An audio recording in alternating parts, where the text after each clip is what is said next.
he's in Miami. I needed that. I wanted that. I wanted everybody to hate me. I wanted to fuel off of that and just come back with so much anger and so much vengeance.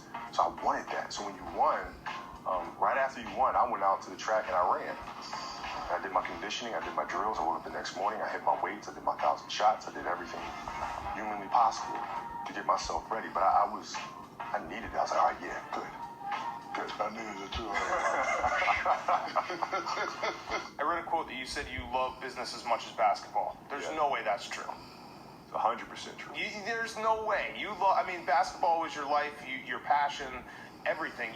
You're telling me you love doing business as much. If you could, basically snap a finger and be 25-year-old Kobe or the Kobe today, you wouldn't go back and keep playing basketball? No, because I've already done it. See, here's the thing. When I was playing and, teammates would say, oh, Kobe's not out on the road. What is he doing? You see me on the plane, he's reading. What is he reading? He's writing. What is he writing? I'm practicing. I'm writing. I'm practicing. I'm understanding how to tell stories. I'm reading Joseph Campbell and how to create arcs, compelling arcs and plots. I'm reading that stuff. So this is going back 15 years, right? So I don't just retire right there basketball and luck into winning an Oscar. You know what I'm saying? Yeah. That stuff comes from hard work and from studying for 15 years how to write and how to organize structure, right? And you can't do that without having a serious love or commitment to the craft. At 13 years old, I played the longer game because my game wasn't about being better than you at 13. It was to be better than So I decided to come on here today because I wanted to make you think about how do you start your day. I've had a routine for a long time, how I've started my day, way before I moved to Las Vegas. It always started with prayer and meditation, just really being grateful and thankful for the things that are in my life that just make so much sense. Good morning, Terry. And just, starting my day with God. Then it goes into exercise. So I exercise at least 30 to 45 minutes every morning. And I get frustrated because I feel like the weight's not coming off and this and that. I eat really healthy. I make green juice every morning before I go to work. I eat lots of fruits and vegetables. I take herbs and vitamins and minerals. I'm very, very conscious around health. So the frustrating thing is, when you don't see the weight come off, I think a lot of people think that people are heavy because they eat a lot, and that's not my case. So I do think that I do need to find a doctor and get tested, possibly have a thyroid problem or something else that's causing it, because I've had this routine for quite a while now. Of course, when I lived over in the condo, the other side of Las Vegas, and got in the pool every morning, I was looking pretty good and feeling pretty good. So maybe it's just the type of exercise, I'm not sure. But every day it starts with prayer and meditation. It goes into exercise. And then I get in the shower and, get ready for my day. Like, Monday through Friday, obviously it's work. And then I go into listening to something motivational, something inspirational, something that puts me in the frame of mind that I need. I really do believe that every day you need to have the right type of messages going into your head at the very start of the day. For me, my day starts at 5 in the morning. That's every morning because that's my quiet time with God. And I don't know why I would say that, it has to be 5, but it. So anyway, my days start at 5, and that's my time with God. Spend about an hour, with God, listening to scriptures, messages, even sermons, whatever. That's my time with God. And for me, I couldn't do life any different. I always try to plot and plan how my day is going to play out at the hospital, and it never plays out the way that I want it to, I just never know which direction I'm going to be pulled and what I'm going to have to be dealing with, because I am the nursing staffing coordinator. So that means I schedule the staff for the hospital. I also handle making appointments, outside appointments for our patients, and then setting up transportation for them to go to their appointments. So it's a rehab hospital. They're only at the hospital about 10 to 14 days on a whole. So I deal with doctors, nurses, CNAs, CEOs, CFOs, CNOs. I deal with a lot of personalities every day. So usually when I come home from work, I'm kind of exhausted. I enjoy my quiet time. I take my quiet time. But lately I'm getting back into that Lady Flava mode, and so I'm plotting and planning my project that I'm about to launch very, very, very soon. I'm going to be documenting the history of Las Vegas black entertainers who have been in the industry probably, I'm looking at least 20 years. I believe that their stories need to be told and documented. You know, I just think about this is kind of dedicated to Phil Flowers, because I just knew I was going to have an opportunity to talk to him and have some conversations with him around what was it like to be an entertainer back in the day here, a black entertainer, to what happened and what would it take to kind of get it back to that point, in his opinion. And I never had that opportunity to have that conversation before it passed. So that's a project I've been thinking about, and was not thinking that I would be the one to launch it and do it, but I'm going to do it. My colleagues and family and friends are like, why can't you be the one to do it? So I'm going to do it. So I've been working out the plan and just how to go about it. I bought myself a camera and audio recorder and this and that, looking at the location where I think I'm going to use for the space of setting this up, and going to do my best. You know, I'm a novice at this, but I'm going to do my best. I've interviewed artists for years on the radio, but I really want this to be something that the artists and entertainers can just hold on to and say, you know, have their grandchildren, great-grandchildren, generations behind them, be able to look them up and say, you know, that's Papa, or, you know, Jima, or whatever, you know, and pass that legacy on.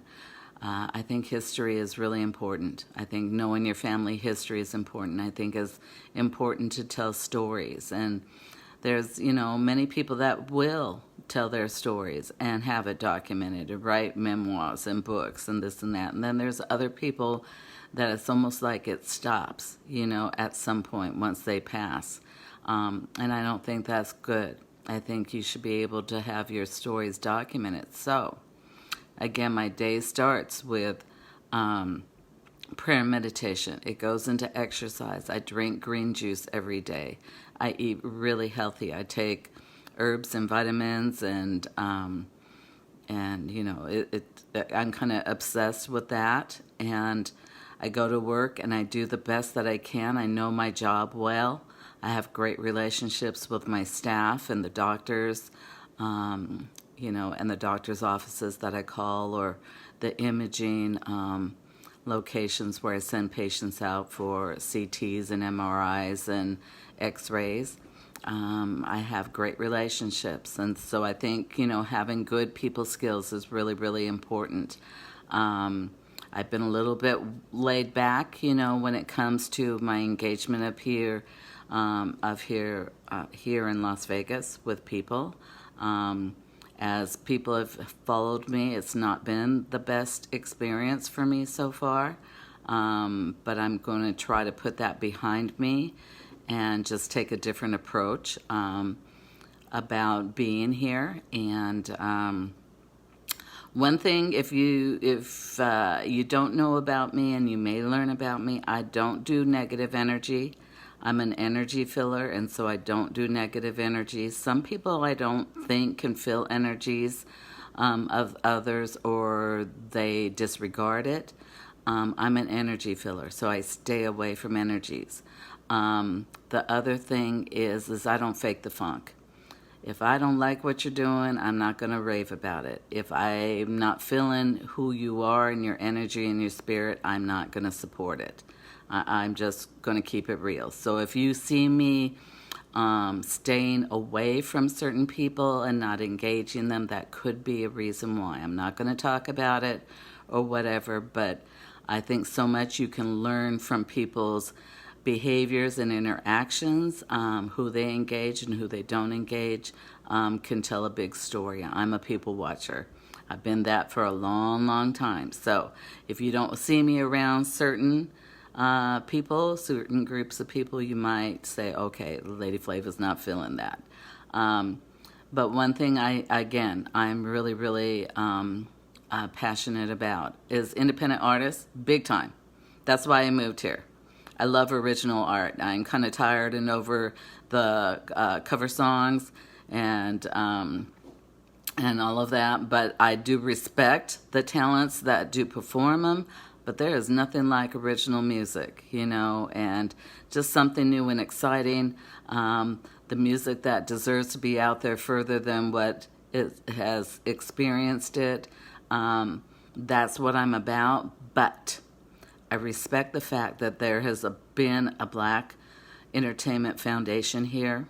Many of them are still here, still performing, and I believe that their story deserves to be told. And I was just having a conversation with one of my colleagues last night that, it's kind of like our generation that is performing right now. And what's going to happen when they're gone? Who's coming up behind them? Because it takes a certain kind of style of entertainer to be able to do the casinos and really, really pull a crowd in a casino.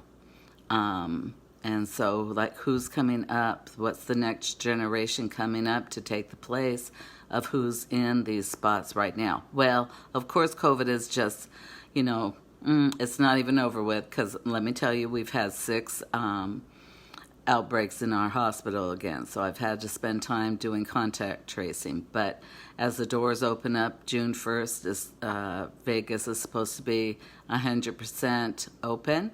I don't really know what that means. I hope that doesn't mean that you think you can get away with not wearing a mask, because I think mask wearing should still take place, hand washing, social distancing, and hand sanitizer, I think should still be in place. But of course, if you've been vaccinated, if you've had COVID, the good chance is you're not going to get it again, even though people have gotten it again. Even people have gotten it getting the vaccine. So nothing is really, really foolproof. But I think that, you need to make those personal decisions on what you think is safe. I notice where I live, some of the people are not wearing masks anymore, even though we have signs all over the complex that mask wearing is still required. But, I believe that I've set in place, a good daily routine, morning routine. I have good work ethics. I do a lot of things that I don't talk about online. I do a lot of behind the scenes stuff. And when I work on a project, I write it out. I plot and plan it. I'm just very thorough when it comes to that. It's not like I'm just throwing something together, even though I wing a lot of stuff. I'm not somebody who makes a music plan for what I'm going to play on my radio shows or anything like that, or even what I'm going to talk about. But trust and believe, I know the whole process of what I'm going through during that point of doing my radio shows or any project that I'm going to do. I'm taking it very, very serious. And so at the beginning of this video, I showed just a snippet of Kobe and Shaq talking, and I woke up watching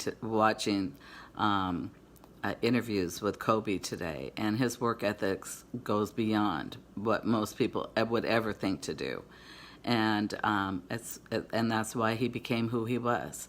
You know, brilliant, phenomenal as a basketball player and as a business man and as a family person. Excuse me. So it takes work, it takes work and determination and just sincere belief in who you are, to do, things that go above and beyond what most people do. And I hope that, if you're working on a project, don't do it half-ass. Good morning, Corvus. How are you? Are you still doing music? If you are, you should send me some. It's flavaslounge@gmail.com. So anyway, I'm still passionate about independent art. That's my number one first passion. My project is going to be called Tell Your Story with Flava. And I'm going to start it out in the beginning, just connecting and doing features with black entertainers in Las Vegas that have been in the industry like 20 years here and have seen the changes take place in the industry right here in Las Vegas. And then it's going to branch out to other artists and entertainers and creative souls. But I just feel like I want to start with the black entertainers of Las Vegas because a dear, dear man passed away before I could ever have that conversation with him. And with COVID taking place and everything, tomorrow's not promised. If you scroll down social media, a lot of people are passing away. And are their stories going to continue to live on past the time of their life? Anyway, so I wanted to say, how do you start your day? Think about that. What time do you start your day, and what do you get accomplished through the time that you are awake? I think about that, and it's really important to me to just be very effective in all that I do, from the way I start my day to my job to how I work on my projects and all of that. It's really, really important to me. So I hope it's important to you. Think about it. How do you start your day? All right. Take care. God bless. Bye-bye.